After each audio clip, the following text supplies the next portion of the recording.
Hello there guys, welcome to another of my live videos and on this video this afternoon I am going to be giving you my reaction to Ole Gunnar Solskjaer's press conference building up to the Burnley Manchester United game tomorrow night, 7:45 kick-off at Turf Moor.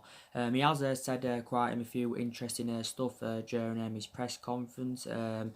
Obviously, he's convinced now that Man United can comfortably get the top four this season because he's aware that we are just 4 points behind top four now, and he says, if we are consistent, it shouldn't go down to the wire. So he says, we should get top four, rather than wait until the final game against Leicester. But Solskjaer actually, did say it could go down to the wire. So it's dependent on how we perform and whether we get some more positive results and that.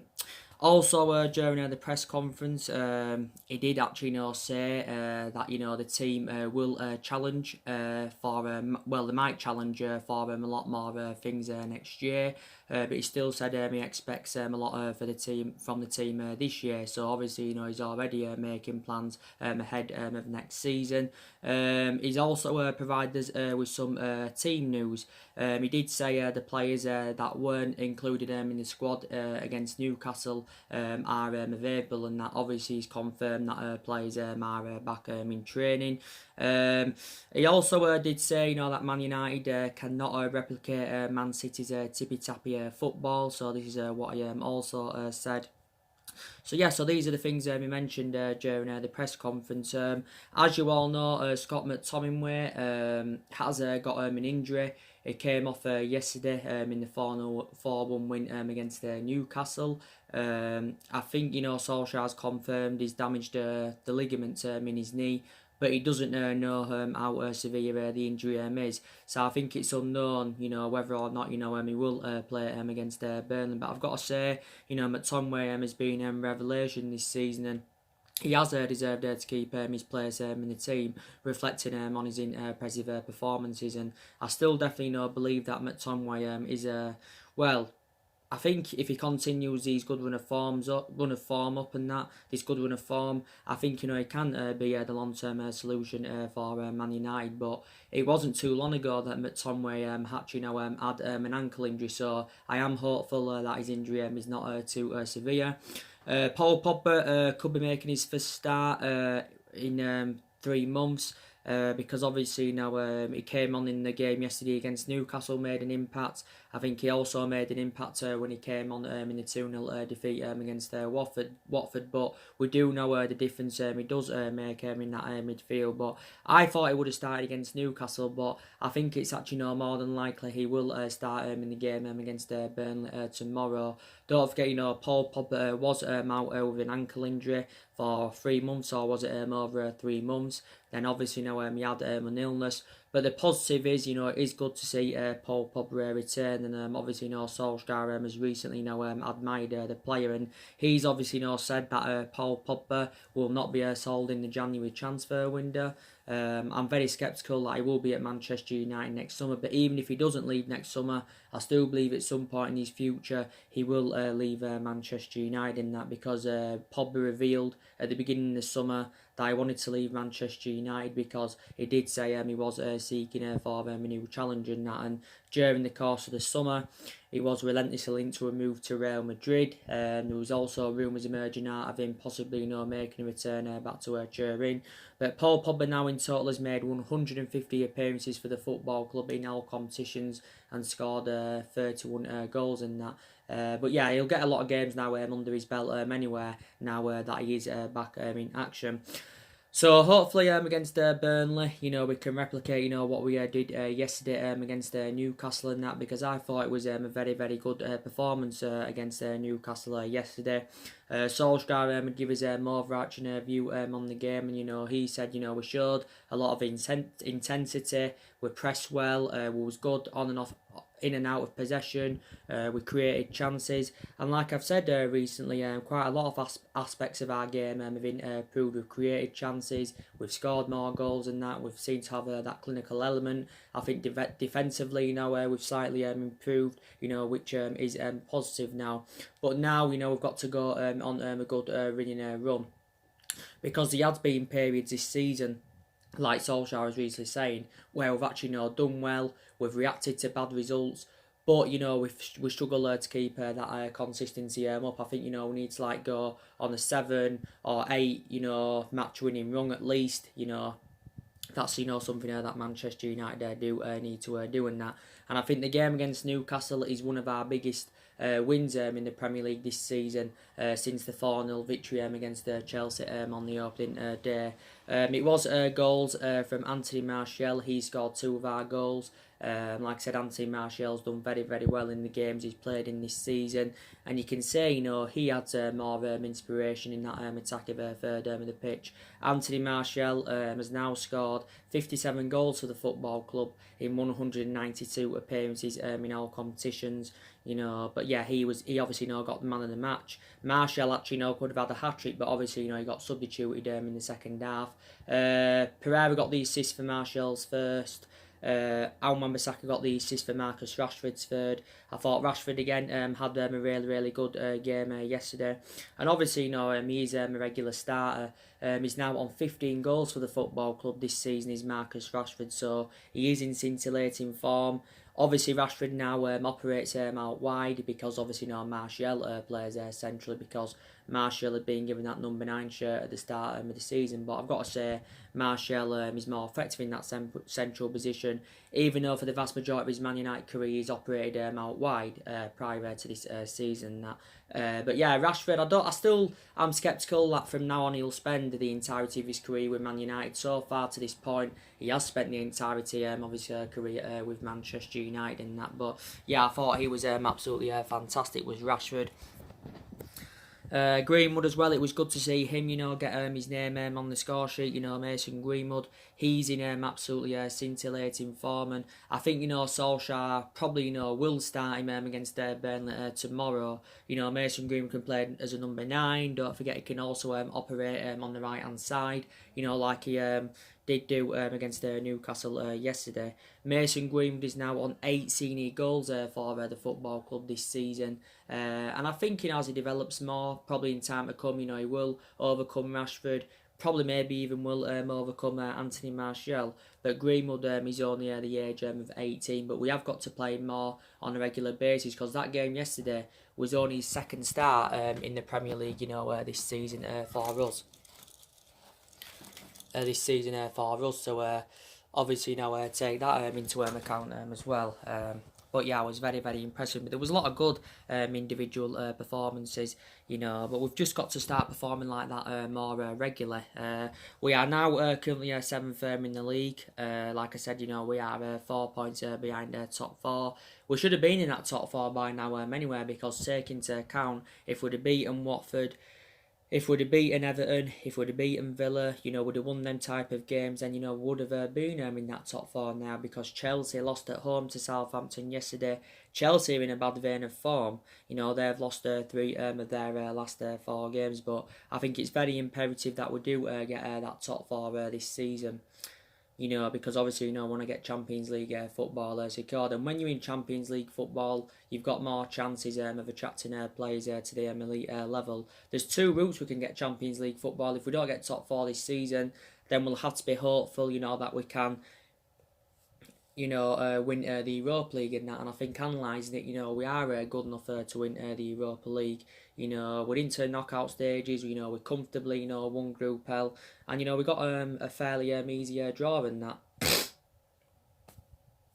And I think we've got a chance getting some silverware on the board this season. I think our chance of getting any silverware on the board is probably winning the Carabao Cup. So if we can beat Manchester City, then I think we can win the Carabao Cup and that. And Solskjaer is recently speaking about the importance of us winning silverware this season and that. But I did confirm overall anyway that at the start of this season that I expected us to enjoy a better season this season than what we saw last season. as you all know, have enjoyed our worst start to a Premier League season for 30 years, and that's obviously this season. I think this is the lowest we've actually ever been in the Premier League era, at this stage by the way. But I did say, our expectations this season will be to finish in the top four. Perhaps maybe win some silverware and that. And obviously, Solskjaer is aware that he's got many expectations to exceed at Manchester United, because he is now into his second year at the football club. Obviously, give his overall analysis on his first year and that. He said it was enjoyable and it's gone very, very quick. But he expects better, in his second year at the football club. But Solskjaer's been permanent manager for nearly 10 months now. And obviously, analysing the vast majority of that 10 months, it has seemed to have all gone wrong, because we have been merely inconsistent in comparison to the time when he was the interim manager in that 3-month period, because he did really, really well in that 3-month period when he was the interim manager. The results were good. The performances were good. He got the best out of these group of players, and he exceeded expectations in that. And then my perceptions were different regarding Solskjaer, because I felt then he was the right man to elevate Manchester United forward. But obviously, over the course of these 10 months or so, he has been permanent boss. My perceptions have been different. And even though we've had quite a few good results this season, it still doesn't change my perception regarding Solskjaer. He also said it's unfair on the squad due to the tight schedule, because obviously we only played Newcastle yesterday, and obviously we're playing Burnley tomorrow night, so that's 2 games within the space of 48 hours. As you know, Solskjaer was currently saying, but I think Solskjaer needs to go with a 4-3-3 formation, and he did initially start with a 4-3-3 against Newcastle, but then obviously he changed it to the 4-2-3-1 formation. But we've been going with that formation on a regular basis this season, that 4-2-3-1, and I just don't think it suits our standards. I know we did well against Newcastle and that, but I think we've got to try a different formation. I would go the 4-3-3, so I'd revert from the 4-2-3-1 to the 4-3-3, because we went with that 4-3-3 a lot in that 3-month period when Solskjaer was the interim manager, and it seemed to suit our standards and that. So I think we need to go with the 4-3-3 against Burnley. I really am doing that. Probably Daniel James will be involved in the game against Burnley as well, because he got rested against Newcastle. And Daniel James, like I said, has been very, very impressive this season for us. He's been a revelation. And I'm surprised with the amount of games he's played. I didn't think he'd have played as many games to the extent as he has done. So that's probably why Solskjaer rested him yesterday, because he feels as though that he's been over playing Daniel James. Daniel James can operate on the left. He can also operate on that right hand side. I think he can also play as an attacking midfielder, but supposed to be more effective from the left. Don't get me wrong, there's still some aspects of Daniel James's game that needs to improve. Maybe his crossing needs to improve. Maybe his tracking back needs to improve. But in terms of attacking intent, he's absolutely fantastic. And all that. I wouldn't play Andres Pereira in this game. I don't think he was too bad against Newcastle. Obviously, got the assist, but obviously a lot of Manchester United fans now do feel as though that he is finished at the football club, Andres Pereira. I've got so many elements of concerns about him, and I think we've been playing him far too much this season. So I do presume Solskjaer will make quite a few changes from the 4-1 win against Newcastle. I don't think it'll be a variety of changes. I think he'll make like maybe 2 or 3 changes, something like that. But I'm going to give you my starting 11 prediction now, by the way, for the game. So I'm going to go with David De Gea in net, and Wan-Bissaka at right back. I think he's been absolutely momentum at right back as Wan-Bissaka, and I think he can be our full back for the next decade. Obviously it'll be Harry Maguire and Victor Lindelof as a centre back partnership. I've got to say Maguire has addressed my defensive deficiencies. I think he's totally comparison to the likes of Van Dijk and Laporte, but he's still in that top 5 of one of the best centre halves in the world. And I will agree we overpaid for Maguire, but you've got to say he's done really, really well. Lindelof playing alongside him, I think they've both blended in well together. Maybe these question marks, can Lindelof get back to good form and that, because I think recently he has been a bit below par. Do you think it'd be more beneficial if we were to recommend another centre half in that's better than Lindelof to play alongside Harry Maguire? But we don't really need a centre half anyway, because we've got around 6 centre halves in the team. Despite Chris Smalling, went to Roma, was it during the summer on loan. I think it will probably be Luke Shaw at left back. Even though now Brandon Williams has come onto the horizon, and he's been very, very impressive this season as Brandon Williams in the games he has played in. I think now we view him as our first choice left back and that. But it could actually be Brandon Williams that starts at left back, because Luke Shaw, started yesterday against Newcastle. But it's probably more imminent that it will be Luke Shaw. But I think Brandon Williams, will definitely become succession at the football club. In that midfield, I think it's going to be Fred. I don't know about McTominay, because I don't know if he's going to be playing. So I think if McTominay doesn't play, the midfield will be Fred, Pereira and Paul Pogba. That's what I think he's going to go with. I think Paul Pogba's definitely going to start this game. And I think, don't forget Pereira can also play on the right as well. But I think, Daniel James will start this game, so I think he'll, play on the left. Rashford will play on the right, and I think Anthony and Martial will be up top. So that's my starting 11 prediction. David De Gea will stay in goal, definitely. I know there was some Man United fans, this was prior to the game yesterday, saying that David De Gea should be dropped because he obviously the mistake he made against Watford. Obviously made a couple of mistakes early on this season. Made a lot of mistakes towards the back end of last season and that. But I know a lot of Man United fans saying that Sergio Romero should be given the chance. He's our second choice goalkeeper. Sergio Romero, does keep a lot of clean sheets, but Romero mainly plays like in the Europa League and the Carabao Cup and that. David De Gea, of course, made his 382nd appearance for Man United yesterday, by the way. And he's been a long servant at the club. He's now been here 8 years. This is his 9th season at Manchester United, and I admire his career, because you can say he's enjoyed a good seven and a half years out of the 8 years he's been here. So that is starting 11 prediction for the game. As for Burnley, they're sitting 11th in the league. They lost to Everton yesterday, 1-0 at Goodison Park. That was obviously Carlo Ancelotti's first game in charge of Everton, so he's enjoyed a good start to his managerial career with Everton. As Carlo Ancelotti. So Burnley, will be looking, to get back to winning ways. I think the last meeting between Burnley and Man United was 2-2 at Old Trafford. Old Trafford. I think, our last visit to Turf Moor was back in September 2018, and we won that game by 2-0. I think in that game, Lukaku had scored both of our goals. But we haven't lost to Burnley since August 2009, and I think, that's actually when they first came up to the Premier League. They have got some pretty decent players. They got like Chris Wood from Leeds, didn't they? They've got James Tarkowski.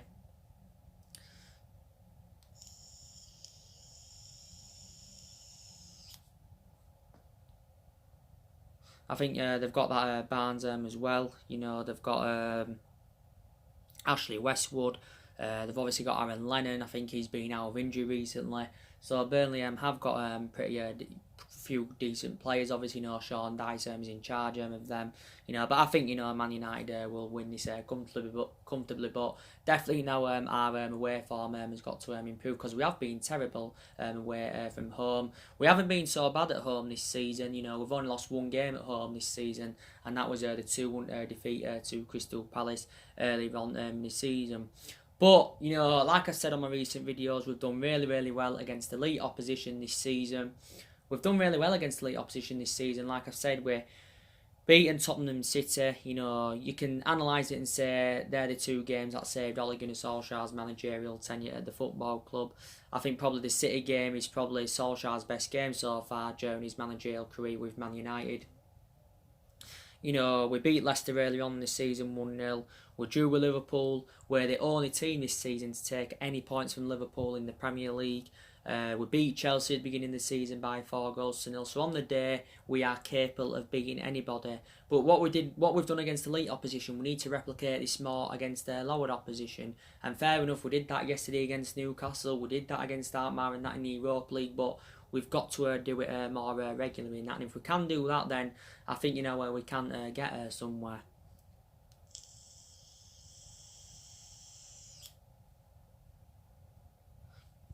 I think we can get somewhere, if we can do that. And tomorrow, by the way, is Solskjaer's 40.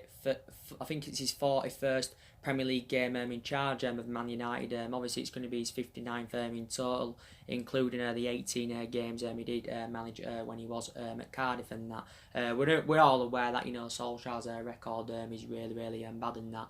But like I said, our board are still determined to back Solskjaer. They're willing to give him at least a couple more windows to see who else he can recommend into the football club, because obviously, we know this is a transition period in that, and Solskjaer is aware of that, and Solskjaer's, this was prior to the Newcastle game, like he updated you. It said that he'd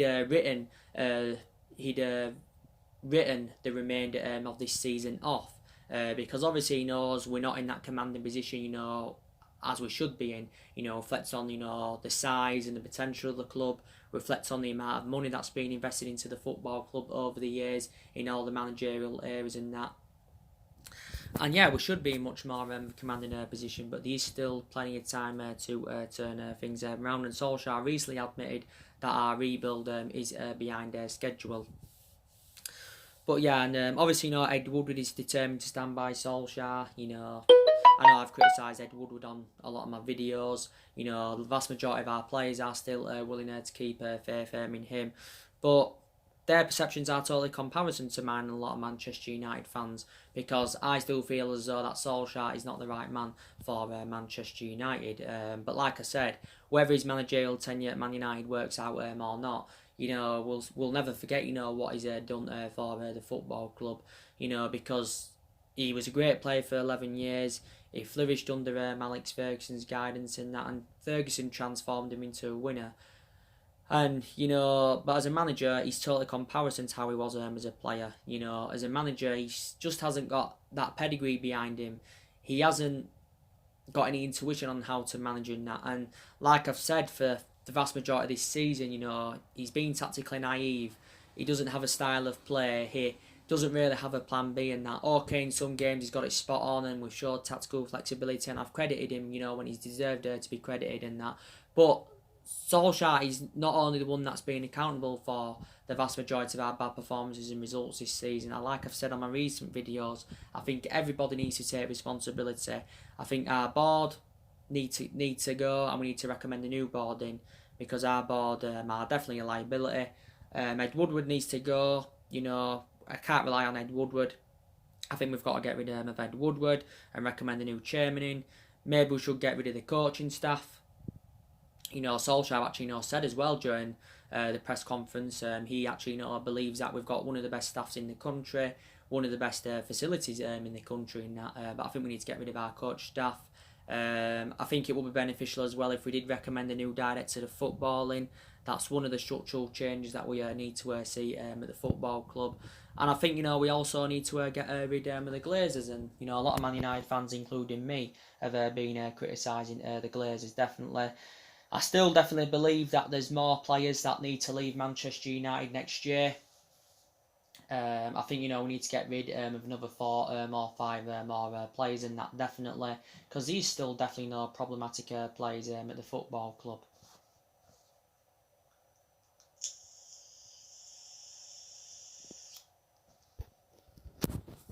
These still problematic players at the football club and that.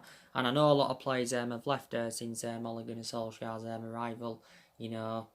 Obviously Italy was a very popular destination for the vast majority of our players in the summer, because obviously the vast majority of them went to Italy. Smalling went to Roma. Darmian went to Parma. Sanchez and Lukaku both went to Inter Milan. Lukaku went on a permanent transfer. Sanchez went on loan. I think we made a mistake by getting rid of Ander Herrera. I think if we'd have kept in, that would have been very beneficial, because you could arguably say that Ander Herrera was one of our best players since the Ferguson era. he enjoyed 5 years at the football club, but analysing it, you can say he had a good 3-4 years out of the 5 years he was here. But it infuriated me more that we actually let Ander Herrera's contract run down, and that we let him go on a 3 transfer and that. As like I said, Valencia left at the end of last season after he served 10 years at the football club. So we've had a lot of long-serving players at Man United, and these still long-serving players here now. You've got Young that's still here. He's now into his 9th season at Manchester United. He's enjoyed 8 years at the football club. I think it's very, very imminent he will be leaving at the end of the season when his current contract does expire, because we did give him a new 1-year extension back in February and that. Young's now on 259 appearances in all competitions for the club since his arrival from Aston Villa. But he's past his sell-by date, he's 34, he's 35 years of age next year. And obviously, Armand Bissaka, he's now obviously our preference. He's established himself as our first choice right back under Solsjaker. So, Young, I think, needs to be moved on. Jones has been a long servant. He's now into his 9th season as a Manchester United player. He's enjoyed 8 seasons here. I think he's been here more or less the same amount of time as Young. Jones's appearances are now limited anywhere. Because obviously, Harry Maguire and Victor Lindelof are our first choice centre-backs. And, Phil Jones got a new long-term contract last season. We shouldn't have given him that new long-term contract and that. But definitely, I've got element of concerns about him. Definitely the Nemanja Matic needs to be moved on because his appearances now are limited. It was comparison to last season because last season he was actually our first choice in that midfield. But due to his inconsistency, he's been dropped. Don't forget, Matic was out for over 2 months with a groin problem. He recovered from this groin problem not too long ago. But the likes of Matic and Jones and Rojo, they get more chances like in the Europa League and the Carabao Cup, but in the league, their appearances are definitely limited. And Matic needs to be moved on next year. Get rid of him in January, that would be beneficial if we could get rid of him in January, because we would cash in for the player. If we let him go at the end of the season, wouldn't generate any funds for him because obviously his current it comes to an end of his current contract at the end of the season. That's all. Definitely more players do need to leave Manchester United.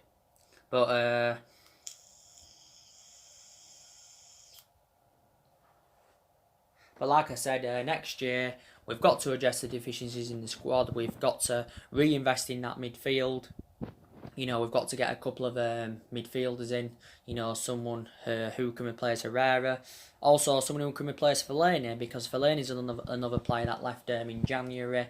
He went to China. He enjoyed around 6 years at the football club. We got Fellaini under the David Moyes era for just over £27 million. So yeah, and like I said, even if Paul Pogba was to stay at the football club anyway, we still need, to reinvest in that midfield. It's one of the priority areas. We've also got to get a couple of strikers in, someone that can score us goals and someone who can create chances and someone who would blend in very, very well alongside the likes of Rashford, Daniel James and Anthony Martial, and they're the 2 priority areas. And there's possibly other areas in the squad as well that need to be addressed. But, these a lot of players on our agenda. And we're going to spend a substantial amount next year on recruiting new players into the football club. Me estimating, I think we're going to spend from 250 to 300 million pounds. So I think we'll be looking to sign at least, 2 players in January. I know Solskjaer recently confirmed it's not guaranteed that we'll make many signings in January. But, where we will see what happens in that. But... like I said, Solskjaer isn't the right man for Man United. Like I said on my recent videos, I think, we need to recommend Mauricio Pochettino in. I think he would be the right candidate for Man United and that. And he's totally comparison to Solskjaer. I think he's a better manager than Solskjaer. He's, well proven in the Premier League. The only element of concern I've got about Pochettino is that he hasn't won out in terms of silverware and that. But I think if he came to Man United, he could replicate, what he did do with Tottenham. And he is managerless at the moment because he was sacked from Tottenham the other month. But he's also been linked with the Bayern Munich job. There's been also a lot of speculation about him going to Real Madrid. But I don't see us getting Pochettino in at the moment. We're going to give Solskjaer the time that he wants. He's on a 3-year contract, don't forget, worth 7.5 million a year. So if we did decide to sack him anywhere within this 3-year period, obviously, we would have to pay something in compensation. Don't forget, we're not really known for the sacking club anywhere. But, we've already sacked 3 managers since the Alex Ferguson era. So, yeah. So that's everything to update with, guys.